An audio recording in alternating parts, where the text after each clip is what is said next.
မင်္ဂလာပါဂျက်ဂရီမြန်မာနေပြီးတော့ပြန်လဲကြိုဆိုပါရစေဒီနေ့မှာတော့ကျွန်တော်စီကိုလက်တလောအတွင်းမှာပေါ့နော်customer တွေအမေးအများဆုံးဖြစ်တဲ့ Jaggery E100 Plus လေးအကြောင်းကိုကျွန်တော်မျှဝေမှုလေး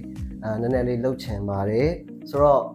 ဒါဒီ power bank ကသူ့စီကထွက်တဲ့ current က direct current ပဲထွက်မှာဆိုတော့ဒီကျွန်တော်လက်ထဲမှာကင်ထားတဲ့ power bank ဆိုလို့ရှိရင်2000 mAh 10 ampere ထွက်တယ်ဆိုခဲ့ရင်ကျွန်တော်တို့သူ့ကိုအားသွင်းပြီးတော့အသုံးပြုနေတဲ့ဒီဘက်က receiver တွေကသူ့ဘာသူဖုန်းအား0ပဲရှိရှိ100ပဲရှိရှိ 20% ပဲရှိရှိဒီ power bank တစ်လုံးပေးစွမ်းနိုင်တဲ့2000 mAh 10 ampere ဆိုတဲ့ပုံစံအတိုင်းပဲ constant ကျွန်တော်တို့ receiver တွေကိုလာပြီးတော့အားသွင်းပေးနေတာဖြစ်ပါတယ်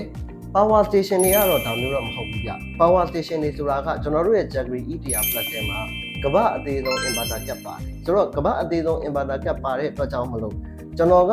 ကျွန်တော်ရဲ့ receiver ပေါ့နော်ဖုန်းကိုအားသွင်းပြီးအသုံးပြုတဲ့အချိန်မှာကျွန်တော်ဖုန်းရဲ့ level ဘယ်လောက်ရှိနေလဲ battery ဘယ်လောက်ရှိလဲ 20% ဆိုရင်သူကအားအဝင်ကိုများများနဲ့ဝင်ပေးတယ်ကျွန်တော်တို့ 70% ရောက်သွားတဲ့အချိန်ကျတော့အားအဝင်ကိုပါးပါးလေး short ပြီးတော့ဝင်ပေးတယ် 100% ရောက်တဲ့အချိန်မှာ auto cut off ပုံစံလေးတွေသူတို့လုပ်ပေးတယ်ပေါ့နော်ဒါက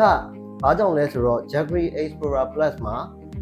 inverter cap ပါတဲ့အတွက်ကြောင့်မလို့သူ့စီကထွက်လာတဲ့ current ဒီ alternating current ထွက်မယ် pure sine wave ထွက်မယ်ဒီတော့ကျွန်တော်တို့ Jaggery Explorer 100 Plus နဲ့ဒါလူချင်းမင်းတို့ရဲ့ flagship accessory တွေဖြစ်တဲ့ mobile phone တွေ laptop တွေ camera တွေ smart watch တွေကိုတွဲပြီးတော့အသုံးပြုမယ်ဆိုလို့ရှိရင်လူချင်းမင်းတို့ရဲ့ flagship accessory တွေရဲ့ battery တွေကိုပုံမူရေရှည်ခိုင်မာသွားပေါ့နော်တက်တန်းကြာရှည်သွားအသုံးပြုလို့ရပါမယ်ဆိုတဲ့အကြောင်းကိုကျွန်တော်ကဒီနေရာကနေပြီးညှဝေမှုလေးလုပ်ချင်ပါတယ်နောက်တစ်ခုကကြတော့ကျွန်တော်တို့ Jaggery ကcountry of origin ဒီ USA product ပါဆိုတော့ customer တွေတော်တော်များများလည်းမေးကြပါတယ်ဒီ country of origin နဲ့ USA ဆိုတာကိုဘယ်လိုဆက်လို့ရမလဲပေါ့နော်ဆိုတော့ကျွန်တော်တို့ mobile phone တွေမှာ Android တော့၎င်း iOS တော့၎င်းပေါ့နော် made in ဆိုတဲ့ third party application လေးတစ်ခုရှိပါတယ်ဆိုတော့ဒီ third party application ကို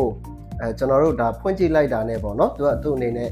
barcode scanner လေးကျလာပါလိမ့်မယ်ဆိုတော့ကျွန်တော်တို့ Jaggery 100 Plus ရဲ့အနောက်ဘက်မှာဒါဘာကုတ်လေးရှိရတဲ့အတွက်ကြောင့်မလို့လွယ်လင့်တကူသွားဖတ်ကြည့်လိုက်တာနဲ့ဘယ်နိုင်ငံထုတ်လဲဆိုတာကိုစစ်ဆေးလို့ရပါတယ်ဆိုတဲ့အကြောင်းကိုလည်းမျှဝေပေးရင်းနဲ့နောက်ဗီဒီယိုလေးတွေမှာပြန်လည်ဆုံတွေ့ကြပါမယ်